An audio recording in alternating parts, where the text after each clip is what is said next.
Top Congo, il est 19h. Ce journal vous est proposé par Equity BCDC.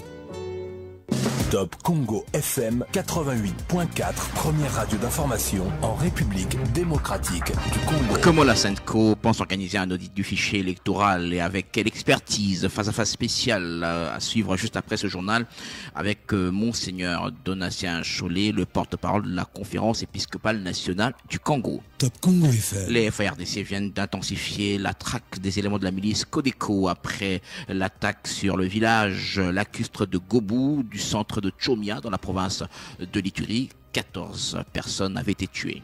Top Congo FM. La RDC et le Burundi s'engagent à se protéger mutuellement et à sécuriser ensemble la frontière commune. Un accord bilatéral a été signé aujourd'hui à l'issue de la visite d'État du président burundais en République démocratique du Congo. Top Congo FM. Plus rien ne va entre la commune rurale de Fugurume et la chefferie de Bayeke dans la province de Lualaba. Depuis plusieurs mois, ces deux entités territoriales décentralisées se disputent les limites de terre. Top Congo FM. Pourquoi le député national Alfred Maïcha conteste-t-il l'accord conclu entre le gouvernement et la société arabe Primera? En réponse aux propos du ministre des Finances entendu sur cette antenne, l'élu de l'UNC à Bukavu s'exprime. Il est l'invité de la rédaction à suivre avant la fin de ce journal. Voilà pour le sommaire. Top Congo FM, le journal vous est présenté par Eric Ambago. Bonjour, les FARDC viennent d'intensifier la traque des éléments de la milice Codeco après l'attaque sur le village lacustre de Gobou du centre de Tchomia dans la province de l'Ituri. 14 personnes avaient été tuées, 9 civils, 4 miliciens et 1 militaire. Pour le porte-parole du gouverneur militaire, l'attitude de ce groupe armé est intolérable. On écoute le lieutenant Jules Gongo. Pour le moment, les forces armées de la République démocratique du Congo poursuivent ces assaillants, ces miliciens, ces criminels des Codeco IRPDC qui se sont attaqués à la population alors que cette dernière priait les bons dieux en chefferie des Bahema Nord le long du lac Albert. Cette énième attaque des Codeco, nous les disons, ça constitue les crimes contre l'humanité. S'attaquer à des sites déplacés, aux églises, aux édifices protégés, aux écoles, ce sont des crimes contre l'humanité et crimes de guerre. Le lieutenant Jules Gongo, le porte-parole du gouvernement militaire de la province de l'Ituri. Pendant ce temps, Kinshasa et Bujumbura s'engagent à sécuriser leurs frontières communes. Un accord bilatéral du renforcement de la coopération dans les domaines de la défense, sécurité et commerce a été signé lundi en marge de la visite du chef de l'État burundais, Évariste Ndayishimiye, dans la capitale congolaise. Sur le plan commercial, on citera des projets intégrateurs comme un pont reliant la province de Chibitoke au Burundi et celle du Sud Kivu, la sécurisation de la société chargée de construire l'ouvrage ainsi que le chemin de fer entre la Tanzanie, le Burundi et la République démocratique du Congo. Détail, Walter Kouya. Cette visite du chef d'État burundais à Kinshasa a abordé plusieurs dossiers, notamment les facilitations dans le domaine commercial. La question de la guerre du M23 dans l'Est a pris le gros du temps du point de presse conjoint. La position des chefs d'État de l'EAC est inchangée. Le M23 doit se désengager. Le général Évariste Ndayishimiye est président du Burundi. Le processus de Luanda consistait à faire arrêter les hostilités par le M23, mais aussi à atténuer les tensions qui sont nées de cette attaque du M23, tensions qui sont nées entre la République démocratique du Congo et le Rwanda. Nous voyons que les autres groupes armés congolais ont accepté de déposer les armes, mais le M23 est récalcitrant. Nous tous, nous devons nous coaliser pour le contraindre. La RDC ne va pas continuellement observer le laxisme de certains contingents de forces de l'EAC vis-à-vis du M23, a déclaré le chef d'État de la RDC, Félix Tshisekedi. Il est vrai, vous avez manifesté un certain agacement. Nous demandons à ce que la force régionale soit plus active, à l'image évidemment du contingent burundais, parce qu'à certains endroits, on continue d'observer une sorte de laxisme des autres contingents qui autorisent la perception de taxes par le M23, ce qui est totalement illégal et inacceptable. Le président du Burundi a responsabilisé le gouvernement congolais. Évariste Ndaïchimie. Je voudrais vous prodiguer un conseil, vous, citoyens congolais. Ne pensez pas que c'est de l'extérieur que viendra la paix au Congo. C'est vous-même. Montrez d'abord vous-même l'esprit patriotique pour défendre votre patrie. La mission du gouvernement, c'est la mission de protéger les citoyens, poursuivre les criminels et les juger. Ce n'est pas la région qui va devant. La région vous accompagne. Débutée dimanche soir, cette visite d'État s'est bouclée lundi en milieu d'après-midi. Walter Couille. Et puis on parle du pont humanitaire de l'Union européenne en direction des victimes des atrocités de l'Est de la RDC. Le premier vice-président de l'Alliance nationale des fédéralistes kyungistes dénonce l'hypocrisie de l'Union européenne et le silence de l'élite congolaise. Pour Godefroy Mwamba, les populations de l'Est du pays ne peuvent pas accepter ce don car l'Union européenne qui appuie l'armée rwandaise avec un budget voté officiellement soutient par ricochet les massacres des Congolais dans la partie est de la République démocratique du Congo. Godefroy Mwamba est au micro de Dieu merci Lusaku Moulou.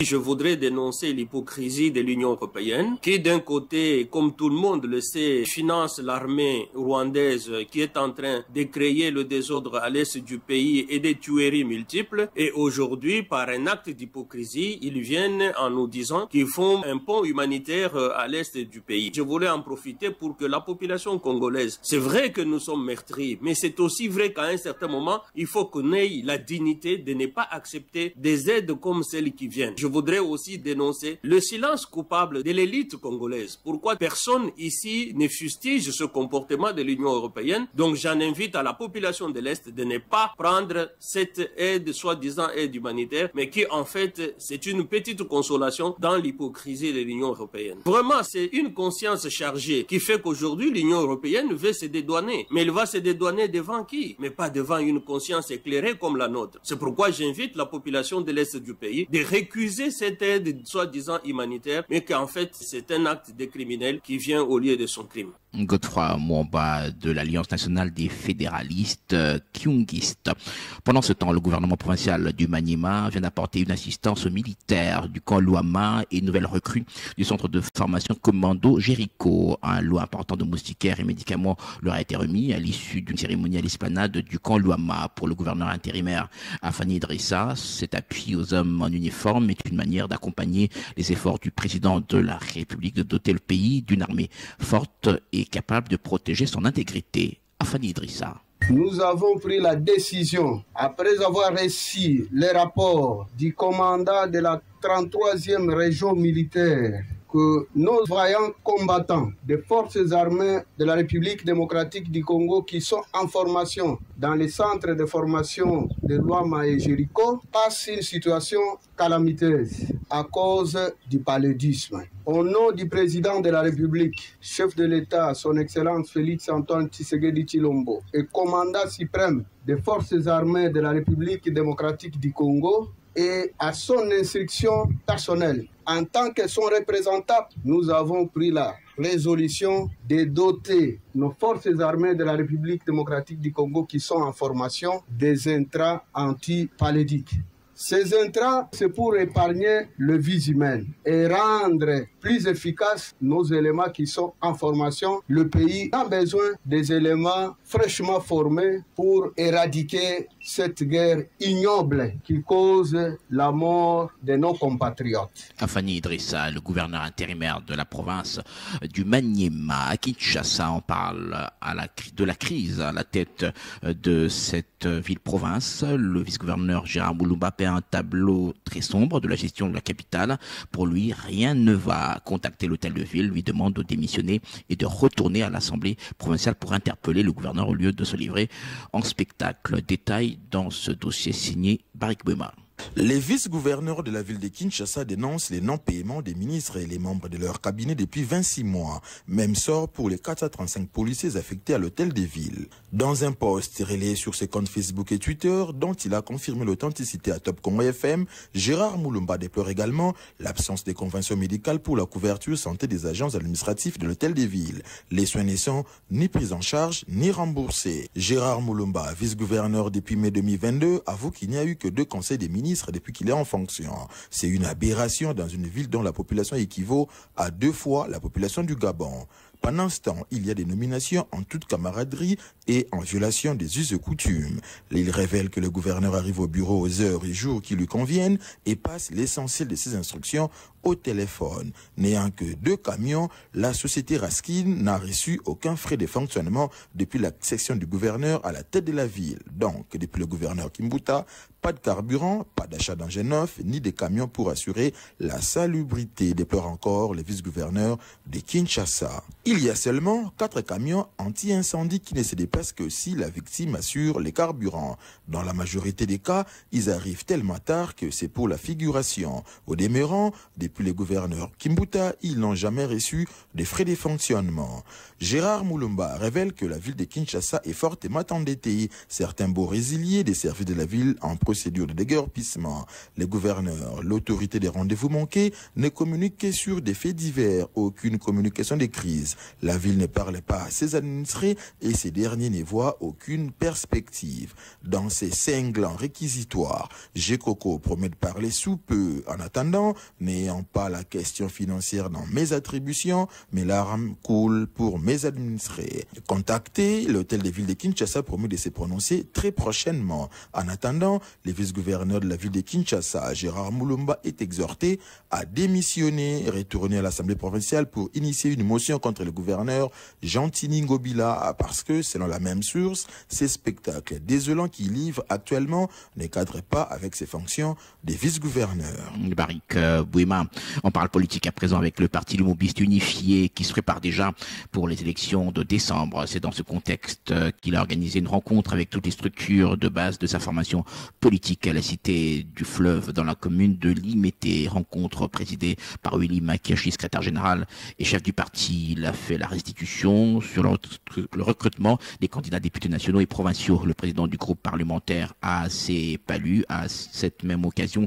salué non seulement les efforts fournis dans la redynamisation du parti, mais aussi appelé les militants à travailler dans l'unité et la cohésion afin de permettre au parti de feu Antoine Gizenga d'avoir un nombre important de sièges au Parlement. Je vous propose plutôt de suivre à ce sujet Maître François Wendo, coordonnateur de la jeunesse du parti Lumumbiste unifié. Il revient sur le compte-rendu de cette réunion au téléphone de Rachel Innosiwe. L'objectif était de faire la restitution aux chefs de base et au cadre du parti, dont le fonctionnement, le succès après le dépôt des candidatures dont le parti a atteint le seuil de recevabilité. Le parti Lumumbiste unifié se prépare pour remporter les élections au niveau national et provincial, ainsi que la réélection du président Félix Antoine Tshisekedi Tshilombo. Nous avons constaté ces absences prolongées. C'est pour cela que nous tirons les conséquences de leur départ volontaire, comme a été le cas de leur adhésion en toute liberté. François Wendo, le coordonnateur de la jeunesse du parti Lumumbiste unifié, et le regroupement politique AA-Barcé se met aussi en ordre de bataille pour gagner les élections de décembre à tous les niveaux. Son président a dans cette perspective convié à une réunion stratégique tous les candidats députés provinciaux et nationaux à Chikapa dans la province du Kasaï. Détail, Fabien Guèche. Au cours de la réunion qui a été présidée par le président du regroupement politique Action des Alliés pour la Convention, Théodore Kazadi-Moïla, il a été question de mettre en place des stratégies pour gagner les élections de décembre 2023, comme le dit Fidel Castro Ntumba Kamboulou, cadre du parti politique Dynamique pour la transformation du Congo, parti membre du regroupement AA-Barcé. Aujourd'hui, la DTC, notre regroupement politique AA-Barcé, est une grande machine politique. Nous avons mis en place des stratégies politiques et électorales pour conquérir le pouvoir, c'est-à-dire rafler de sièges au niveau national qu'au niveau provincial. Un autre cadre du parti politique DTC, le député provincial Iber Ngoulandioko, qui a également participé à cette réunion, s'est dit très confiant de la victoire de leur formation politique. Sans nul doute, le lendemain, ça sera un lendemain meilleur pour notre famille politique. Je vous rassure, sans crainte d'être contredit, la réussite n'est pas un rêve pour notre cher parti politique DTC. Candidate des AAC dans les territoires de Lwebo, Myriam Milolo rassure que la victoire est certaine. La victoire est certaine. Notre président national, Théo Kazadi, a une stratégie que d'autres présidents des partis politiques n'ont plus. Réaction similaire du côté Dr Floringo Tota, également candidat dans la ville de Chikapa. C'est une réussite, ça, il n'y a pas match. Donc le regroupement AA-BARC va gagner les élections sans contradiction. Le président national de la DTC, Théo Kazadi, s'est entretenu ce lundi avec d'autres cadres et membres de son parti politique. Chikapa, Fabien Gouesh, Top Congo FM. Comment la Senco pense organiser un fichier de l'audit électoral et avec quelle expertise? Pense-t-elle encore pouvoir être actrice de transparence du processus électoral? Face à face spécial, je reçois ce lundi 28 août après le journal de 19h, Monseigneur de la Saint-Cholet, chapelat de sa sainteté, secrétaire général et porte-parole de la Senco, conférence épiscopale nationale du Congo. L'opinion congolaise ne doit pas céder à la manipulation et à des contre-vérités sur Primera Gold RDC SA, déclaration faite à Bukavu par le directeur général de cette entreprise minière, Joseph Kazibaziba, qui exprime son regret, voit une main noire derrière les personnes qui combattent ce grand projet. On l'écoute. La question d'actualité, j'ai bien suivi aussi comme vous. Les questions sont écrites aux 3 membres du gouvernement. Je sais où nous avons eu la chance d'être dans les discussions de cette jointe venture. Je peux vous le dire, le patriotisme, la détermination par laquelle ça a été négocié et signé et publié, c'est pour l'intérêt et pour révolutionner le secteur des 3T qui n'a jamais décollé après le départ de Somenki. Je crois que c'est la vision même de cette JV de révolutionner ces circuits et de le rendre beaucoup plus bénéfique à tous les Congolais. C'est tout ce que je peux vous rassurer. Ce contrat est publié. Il suffit de le lire. Si vous ne savez pas, je suis moi-même exportateur dans le secteur. Les coltas en RDC. L'année passée, on a exporté l'équivalent de 82 millions de dollars. C'est ça ce que la RDC a exporté. Par quel miracle la RDC perdrait 500 millions de dollars si on a exporté que 82 millions de dollars? À moins que l'honorable, avec tout le respect, à moins qu'il a beaucoup plus de détails, et je sais que c'est un patriote, sûrement il va aider la République à comprendre comment ne pas perdre. C'était Joseph Kazibaziba, le directeur général de Primera Gold RDC. Et ça, je vous rappelle qu'avant la fin de ce journal, vous écouterez le député national Alfred Maïcha, qui est l'invité de la rédaction, qui parlera donc de ce sujet, Primera Gold DRC SA. Et puis, les services de l'Office de gestion du fret multimodal n'ont jamais parlé avec qui que ce soit à propos de la commande ou non par la signing des kits électoraux tels que propagés par certains médias ainsi que dans les réseaux sociaux ces derniers temps. Précision apportée lundi dans un communiqué rendu public par la cellule de communication de cette entreprise publique. Le GFREM, qui s'est dit par ailleurs indigné par ces fausses informations véhiculées par des personnes en mal de positionnement, demande à la population congolaise de n'y prêter aucune attention car cela ne cadre ni avec ses compétences ni avec les missions lui confiées par le gouvernement congolais. Entre-temps, il y a toujours cette confusion à l'Office de gestion du fret multimodal. Le ministre des Transports s'est opposé à la résolution du conseil d'administration qui avait constaté une vacance à la direction générale après la nomination de l'actuel directeur général par ordonnance présidentielle comme administrateur de Congo Airways. Le conseil d'administration s'était opposé au cumul de mandats interdits par les textes qui régissent les établissements publics. Mais le ministre des Transports s'oppose à cette thèse et parle d'une situation normale étant donné que le GFREM est actionnaire à Congo Airways, argument que rejette le professeur de droit administratif Pascal Auguste Piana. D'après lui, le Premier ministre qui disposait de 15 jours d'absolument sauver l'État et de droit en danger. Il lui reste donc 4 jours pour remettre les choses dans la légalité. On l'écoute.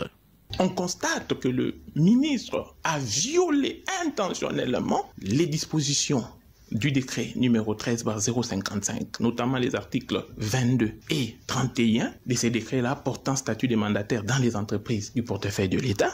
Il a aussi violé les dispositions des articles 22 et 27 du décret numéro 13/056 du 13 décembre 2013 portant statut des mandataires au sein des établissements publics. Heureusement, le même article 29 de la loi sur l'établissement public dit que le Premier ministre dispose de 15 jours pour procéder à l'arbitrage, à dater de la notification du fait par les ministres des tutelles. Le Premier ministre doit sauver l'état de droit tel que l'a toujours proclamé le président de la République. Le cumul des mandats d'administrateur est interdit. Le ministre parle d'une pratique normale parce que ce n'est pas seulement le cas de l'OGFREM, il y a d'autres actionnaires au sein du conseil d'administration. Non mais c'est faux. Vous constaterez avec moi que tous les DG de ces actionnaires-là ne sont pas désignés comme mandataires au sein de Congo Airways. Sinon, les DG de FPI seraient là.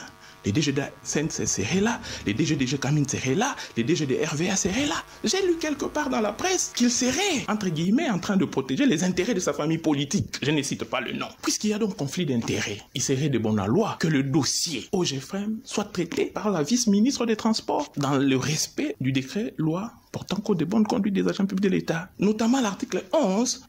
Le professeur Pascal Auguste Piana est le coordinateur de l'école de droit dénommée Win-Win Juridique. Promouvoir la concurrence et la protection des consommateurs, un texte qui a été élaboré, il est dans le circuit du Parlement en vue de son examen et adoption dans les tout prochains jours. Ce travail est suivi par les experts de la conférence des Nations Unies sur le commerce et le développement. Le chef de la délégation l'a fait savoir lundi à Kinshasa à la ministre d'État, ministre de la Justice, Rose Mutombo. Selon Yves Kenfak, son équipe mène une mission d'évaluation de dispositifs institutionnels et réglementaires de la RDC en vue de promouvoir la concurrence et la protection des consommateurs. On l'écoute. Nous venons à l'instant de rencontrer son Excellence Madame la ministre de la Justice qui est présidente du comité des lois en République démocratique du Congo et dont les actions permettront d'encadrer tout le travail que nous faisons avec la Commission nationale de la concurrence de la République démocratique du Congo. C'est une demande expresse du gouvernement de la République démocratique du Congo qui nous a été formulée après une assistance que nous avions préalablement apportée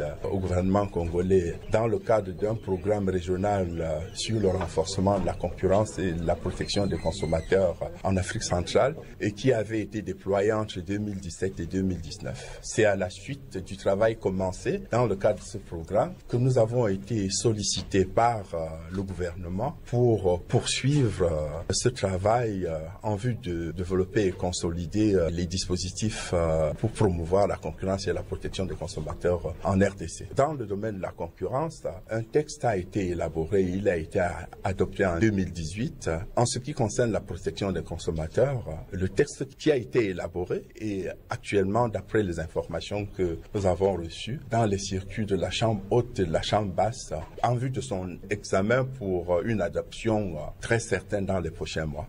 Yves Kenfak, et puis les jeunes appelés à valoriser leurs talents et accroître les stratégies pour développer leur business. L'ONG GEDI, Jeunesse et FATA pour la distinction en collaboration avec la jeunesse du parti politique MSL, Mouvement Social Lumobiste, ont organisé une matinée de sensibilisation des jeunes sur l'entrepreneuriat. Le thème développé était l'entrepreneuriat pour répondre aux besoins des générations présentes et à venir. Plusieurs orateurs ont pris parole lors de cette journée, qu'il s'agit donc notamment du président national du mouvement social moubiste. Il est revenu sur la jeunesse et la politique active, quel impact.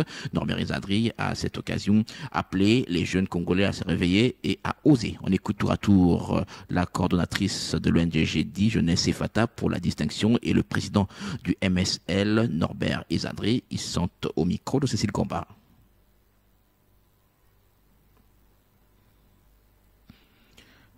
Je disais, les jeunes appelés à valoriser leurs talents et à accroître des stratégies pour développer leur business. L'ONG GEDI et FATA, pour la distinction en collaboration avec la jeunesse du parti MSL, ont organisé une matinée de sensibilisation des jeunes sur l'entrepreneuriat. Le thème développé était l'entrepreneuriat pour répondre aux besoins des générations présentes et à venir. On va écouter cet élément plus tard. Cet élément n'est pas disponible. Lutte contre les antivaleurs dans la commune de Mongafula. L'ASBL, les amis de Socrate Mubengaï, estime que seule l'unité des jeunes de cette municipalité peut aider à atteindre cet objectif. Et donc, quoi d'autre qu'une compétition de foot pour y parvenir. C'est dans cette perspective que dimanche 16 équipes participent à un tournoi au terrain municipal de cette commune, tournoi lancé par maître Socrate Mubengaï en présence notamment du secrétaire général de l'UDPS, Tshisekedi, Augustin Kabouya, et la ministre des Mines, Antoinette Samba. Socrate Moubengaï est au micro d'Éric Lukoki. La joie de vous adresser toute ma gratitude pour l'honneur que vous me faites de répondre à mon invitation, nonobstant vos occupations diverses. À vous, chères combattantes et combattants, chers amis membres de l'association des amis de Socrate Moubengaï, recevez l'expression de ma reconnaissance pour votre mobilisation et soutien pour la cause, celle de notre commune de Mongafula. Restons ensemble, soyons du bon côté de l'histoire, écrivons-la ensemble. Mongafula Telema. C'est juste un encouragement. Étant jeune aussi comme tant d'autres, j'aime le sport, j'aime le foot. Et ces 16 clubs que nous avons présentés aujourd'hui, c'était une manière pour nous de pouvoir les soutenir dans ce qu'ils font comme sport, de les aider tant soit peu à avoir des occasions auxquelles ils peuvent exercer. Et aussi, ce sont des clubs engagés qui jouent le football professionnel. Pour nous, c'est une façon pour nous de les pousser, d'aller de l'avant, de faire en sorte que Mongafula a toujours hérité les mains. Sauf le but début, Téléma et la Kissigeno, soit en charge. Des propos recueillis par Éric Lukoki. Procès en procédure de flagrance du député Édouard Mwanga Chouchou devant la haute cour militaire. Ses avocats dénoncent un procès de la haine et de la stigmatisation basé sur le stéréotype et l'exclusion. La défense l'a fait savoir lundi dans une déclaration. Selon maître Thomas Gamakolo, on veut faire du député Mwanga Chouchou la victime expiatoire de tous les crimes et autres fautes supposées commis par les Tutsis. On l'écoute. Au terme des audiences, nous sommes arrivés à la conclusion selon laquelle toutes les preuves qu'on a tenté d'apporter contre l'honorable Mwanga Chouchou s'articulent autour de son appartenance à l'ethnie Tutsi, de loin ou de près. Et cela a fait penser au ministère public qu'il peut même se dispenser d'apporter des preuves irréfutables au-delà de tout doute raisonnable. Voilà pourquoi nous dénonçons un procès de la haine et de la stigmatisation basé sur les stéréotypes et l'exclusion. Un procès de discrimination. On veut faire de notre client la victime expiatoire de tous les crimes et autres fautes supposément commis par des Tutsis. Et ça, nous ne l'accepterons jamais. Nous estimons qu'avec ce procès, notre vivre ensemble et la cohésion nationale sont mis à rude épreuve. Notre client n'étant pas le Jésus-Christ des Tutsis, il ne va pas être puni pour des faits d'autrui, au prétexte qu'il est de la même ethnie que des membres de la rébellion M23. Chacun doit répondre des faits individuellement commis. Nous plaidons donc pour le respect de la responsabilité individuelle de chaque individu devant la loi. Tout le monde doit être égaux et protégé également par la loi et par la justice. Nous croyons en la justice de notre pays. Nous croyons qu'elle résistera à toute forme de pressions internes ou externes afin de rester au milieu du village et dire les droits. Et si tel est le cas, nous ne craignons rien pour notre client. Maître Thomas Gamakolo, l'avocat du député Mwanga Chouchou. Une décision judiciaire qui souffre dans son application. Il s'agit du jugement rendu par le tribunal de paix de Gombe dans l'affaire qui opposait l'homme d'affaires Damso à un réseau de spoliateurs concernant la concession située au numéro 4806 de l'avenue Ouganda dans la commune de Gombe, non loin de GLM. Augustin Kouba, secrétaire général du groupe des associés Damso, dit ne pas comprendre qu'une décision pourtant inattaquable ne soit toujours pas exécutée. En sus, les huissiers de justice qui se sont rendus sur place ont été empêchés d'accéder dans cette concession. On écoute maître Augustin Kouba. M. Damso détient des décisions de justice inattaquables. L'exécution pose problème parce que les huissiers et les inspecteurs de police judiciaire qui doivent réinstaller M. Damso, qui doivent permettre à M. Damso de reconstruire les 3 pans de mur que ces spoliateurs ont cassés, ces fonctionnaires sont butés à l'intransigeance de la garde républicaine qui garde le terrain, semble-t-il à la demande de l'auditorat militaire. Ils ne savent pas accéder au terrain. L'auditorat militaire qui devrait prendre une réquisition contraire pour que la garde républicaine puisse se replier, hésite. Donc c'est pour ça que je voudrais alerter les autorités et l'opinion. Dans un passé tout récent, le chef de l'État est encore revenu sur le dysfonctionnement de la justice dans notre pays. Mais voilà un cas, un exemple patent de dysfonctionnement de la justice. Et puis un exemple de l'insécurité que vivent les opérateurs économiques, tant nationaux qu'étrangers. Ce dossier, M. Youma de la FEC en a parlé de vive voix au chef de l'État. M. Damso a vu l'ambassadeur de Belgique qui en a touché un mot le chef de l'État. Du côté de la présidence, nous n'avons pas encore une réaction. Et puis avant de prendre l'invité du journal, progression des érosions dans plusieurs centres urbains du pays, difficile parfois de les arrêter en raison notamment du coût des travaux de génie civil et du non-respect par la population des normes urbanistiques lors de la construction des maisons d'habitation. C'est dans ce cadre que le PURUC, le projet d'urgence et de résilience urbaine de Kananga, a levé l'option de combiner les solutions grises et la couverture végétale pour rendre par exemple résiliente la capitale de la province du Kasaï central face à ce phénomène. L'approche a fait l'objet d'une réunion de concertation avec toutes les parties prenantes le week-end dernier dans la ville de Kananga. Le point avec Jules Kidinda, le coordonnateur du PURUC. Et nous avons associé à cette réunion les leaders communautaires, en particulier ce sont les présidents des communautés locaux de développement, et ensemble nous avons planché sur deux choses. Premièrement, nous avons tenu à les informer et à les sensibiliser autour des différentes étapes qui existent pour une couverture végétale résiliente, et puis d'autre part, nous avons recueilli leurs avis et leurs expériences à intégrer dans notre programme de végétalisation. Nous ne pouvons pas réussir ce projet si nous n'impliquons pas totalement les parties prenantes. Et nous allons continuer à travailler ensemble parce que le programme qui va naître de cette activité effectivement sera conçu ensemble et chacun est parti avec un petit devoir à faire et nous ramener sa petite contribution dans l'élaboration de la feuille de route de ce programme sur la végétalisation à Kananga. Nous parlons des érosions mais il y a également les inondations. La couverture végétale est un moyen très important pour obtenir une infiltration très efficace des eaux de pluie et je crois que nous devons gagner dans la communication. 88.4 Top Congo FM. L'invité. Pourquoi le député national Alfred Maïcha conteste-t-il l'accord conclu entre le gouvernement et la société arabe Primera? En réponse aux propos du ministre des Finances entendu sur cette antenne, l'élu de l'UNC à Bukavu s'exprime.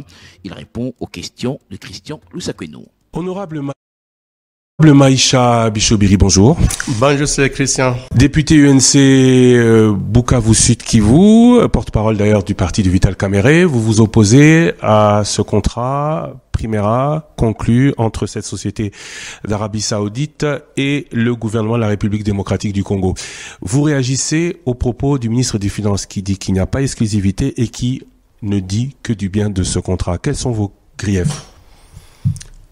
Ouais, j'ai été heureux, je crois, avec l'ensemble de la population congolaise, d'apprendre de la bouche de notre ministre des Finances qu'il n'y a pas d'exclusivité dans le contrat ou accord Primera. Ça signifie, M. Christian, que toutes les clauses qui concernent l'exclusivité contenue dans cet accord sont dolosives parce que non reconnues par celui qui a signé contre la République démocratique du Congo. Et donc, nous avons raison de demander qu'on les élague de l'accord. Parce que tenez, M. Christian, à la page 30, à la clause numéro 5, 1, 2, 3, 4, il est en effet question d'exclusivité. La République démocratique du Congo s'engage à promulguer un arrêté ou un décret immédiatement après la date de signature qui sera finalement remplacé par une loi appropriée à promulguer concernant l'exonération fiscale et la mise en place d'un guichet unique relatif à l'exploitation exclusive par Primera Gold de l'or artisanal avec un taux d'imposition exclusif, entre parenthèses, non accordé à une autre entité de 0,25% en faveur de Primera Gold pendant une période de 25 ans renouvelable. La clause suivante concerne également l'exploitation exclusive de 3T et du coltan avec un taux d'imposition exclusif non accordé à une autre entité de 3,5% en faveur de Primera Metals pour une période de 25 ans renouvelable. J'ai lu l'accord. Comme cette clause n'est pas reconnue par notre ministre des Finances, nous demandons qu'elle soit élaguée de l'accord. Ensuite, le ministre a dit qu'il n'y a pas de clause contre la République. Et nous trouvons à la page 44 à la page 44 la clause qui dispose que chaque parti renonce à toutes les prétentions à l'immunité dans la mesure où elle en jouit. Il jouit d'une immunité en cas de procédure d'arbitrage ou judiciaire découlant du présent accord ou en relation avec celui-ci, y compris et sans limitation, l'immunité à l'égard des éléments suivants, notamment toute procédure d'exécution d'une sentence ou d'un jugement. Cette clause ici met Primera, une société privée, à égalité avec la République démocratique du Congo. Ce qui signifie qu'en cas de contentieux, Primera a un jugement, il peut faire exécuter sur tous les biens de la RDC, y compris les trésors publics, y compris les bâtiments publics, y compris, pourquoi pas, l'avion présidentiel. C'est exagérément dangereux pour la République démocratique du Congo. Si on sait que le même accord prévoit que le droit applicable à ces contentieux n'est pas celui congolais, mais plutôt celui du Royaume-Uni et du pays de Galles, et que le juge compétent, c'est le juge français. On l'aura bien compris. Mais il s'agit, et il faut bien l'expliquer aux auditeurs ici, d'un accord qui prévoit que celui qui pourra in fine, après raffinage au Rwanda, acheter de l'or venant du Congo, arrive directement au Congo et l'achète. Pour cela, le ministre nous l'a expliqué, des conditions particulières ont été données à Primera, celui qui achète l'or. Il en a acheté jusqu'à 190 millions depuis le début de l'année, 3000 tonnes, alors que le Congo n'avait comme production officielle d'or artisanal. Entendez, il n'y a pas une société qui produit cet or, mais ce sont des Congolais qui amènent à la vente cet or aux différents producteurs, et particulièrement au Rwanda. Il n'y a pas de production, il y a juste achat de cet or. Est-ce que aujourd'hui, vous qui soulevez l'exploitation exclusive de l'or artisanal acheté par Primera, or étroité, est-ce qu'aujourd'hui il y a danger quand on stipule que cette exploitation exclusive est uniquement de l'or que Primera aura acheté, l'or qu'il n'aura pas acheté n'étant pas dans cette clause? Non, Monsieur Christian, ici c'est l'exclusivité accordée à Primera à pouvoir être la seule société et ou entité habilitée à acheter de l'or en République démocratique du Congo. Y en avait-il avant? Mais il y en a, bien sûr, mais maintenant... Oui, mais attendez, le problème est, avant, l'année dernière, c'était 26 kilos d'or vendus. 26. Est-ce qu'on peut parler d'entité pour 26 kilos d'or vendus à 600 kilos, à $600 le kilo? On parle de 15 000 $ d'or vendu en 2022. Depuis le début de l'année 2023, soit 7 mois, c'est 3000 kilos d'or, multiplié par 150. Est-ce qu'aujourd'hui, on n'a pas mieux à faire d'avoir quelqu'un qui canalise la production d'or du Congo plutôt que une production non canalisée qui va financer autre chose dans un pays que nous avons défini comme notre agresseur? Je suis pas dans les statistiques. Parce que si nous y revenons, nous aurons mieux que ce qu'il a dit. Il a parlé d'à peu près 3000 tonnes. Non, 3000 kilos d'or. Oui. Mais ce qu'il ne vous dit pas, allez à la DGI, allez à la DGRAD, allez à la DGDA, cliquez Primera. Il n'y a rien dans le compte de l'État, sinon des miettes. C'est un peu, s'il vous plaît, c'est un peu comme Banoro. Oui, mais attendez, s'il vous plaît. Oui, mais quand vous dites des miettes...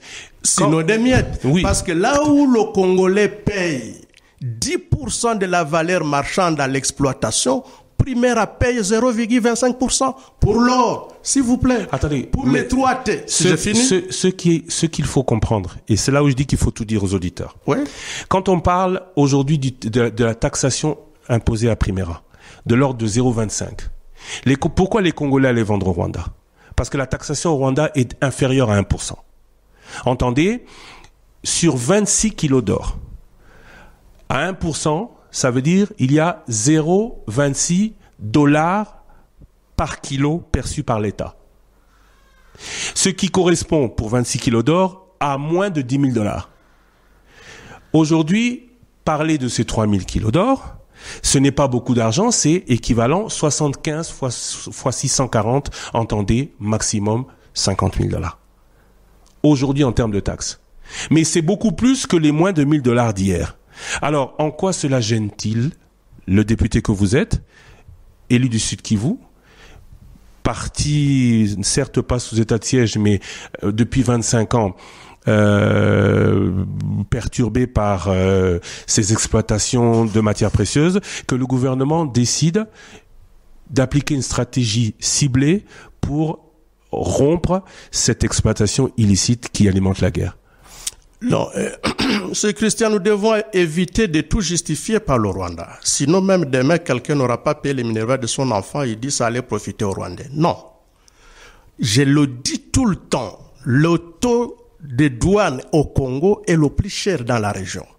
La réponse, il faut les réduire pour tout le monde, pas pour seul Primera. C'est ce que dit le code minier. Et c'est ce que le ministre a dit pour toute demande initiale, parce qu'on est dans l'or artisanal, pour toute demande initiale, condition initiale sera rendue. C'est ce que le ministre nous a dit aussi. Oui, c'est ce qu'il a dit, mais c'est pas ce qu'il a écrit. Ce qu'il a écrit, c'est que ce privilège revient au seul primaire. Et s'il vous plaît, Christian. On le prendra à son mot. Ne vous en faites pas, on suivra aussi. La République démocratique du Congo s'est battue pour révisiter le code minier. C'était pour supprimer le régime conventionnel. En ceci que aucun opérateur minier ne peut venir négocier des privilèges et avantages non prévus par le code minier auprès d'un ministre et il ne peut être assujetti qu'aux seules obligations prévues par le code minier. L'accord primaire ici ressuscite le régime conventionnel et c'est extrêmement dangereux. Ma question est, dans le cadre de cet accord, Primera est-il oui ou non un opérateur minier? Je m'explique. Primera vient acheter ce que les Congolais ont produit. Primera récolte. Y a-t-il un mal à ce que le gouvernement congolais veuille canaliser et contrôler la production artisanale? Oui, il y a pas mal. Et contrôler, canaliser la production artisanale ne peut pas être fait que par Primera. Le code minier ne le dit pas. Toute société qui est enregistrée, régulièrement enregistrée en République démocratique du Congo, elle peut le faire, elle le fait bien. On parle même de la fraude. Parfois aussi, on dit ce qui n'est pas conforme. Est-ce que vous pouvez frauder le coltan? Apparemment oui. Mais comment? Mais puisque le premier s'il vous plaît. Puisqu'aujourd'hui le premier producteur mondial c'est le Rwanda qui en a moins que nous. S'il vous plaît, il ne faut pas trop exagérer des choses, Christian, s'il vous plaît. C'est défis et défis qu'on fait pour le coltan, la cassitérite. Peut-être pour l'or, ça peut passer dans un petit sac. Mais c'est défis qu'on fait pour le coltan, la cassitérite et qu'on sort. Alors, comment voulez-vous dire que notre gouvernement n'est pas capable d'assurer la sécurité pour canaliser les tout vers les trésors publics et que ce soit les Congolais que nous sommes qui devons payer le prix en étant dépouillés du coltan, de la cassitérite, du wolframite, de l'or pendant 25 ans, Thierry. Bien compris. C'est extrêmement dangereux cet accord. Bien compris, honorable Maïcha. Mais aujourd'hui, certains disent que ceux qui s'élèvent contre cette loi qui n'est pas la panacée, qui n'est pas ce qu'on aurait attendu, mais qui peut, dans une certaine mesure, mettre un terme à cette exploitation illégale, font le jeu du Rwanda. À eux, vous leur répondez quoi? Non, ils ont une fausse peur du Rwanda. Nous, du Kivu, nous connaissons les Rwandais et nous n'avons pas peur d'eux. Nous nous battons contre eux depuis des siècles. Ils ne nous ont jamais gagnés.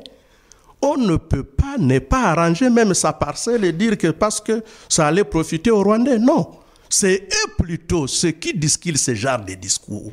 C'est eux qui rendent le Rwanda grand pour rien. Pour nous, le Rwanda ne nous fait pas peur. Nous pouvons construire notre pays sans tenir compte de ce qui se passe chez Kagame. Il est venu hier, il partira demain. Honorable Alfred Maïcha Bichobiri, je rappelle que vous êtes député de Bukavu, élu de Bukavu, Sud Kivu de l'UNC, Union pour la Nation Congolaise de Vidal Kamere. Je vous remercie. C'est moi qui vous remercie, M. Christian.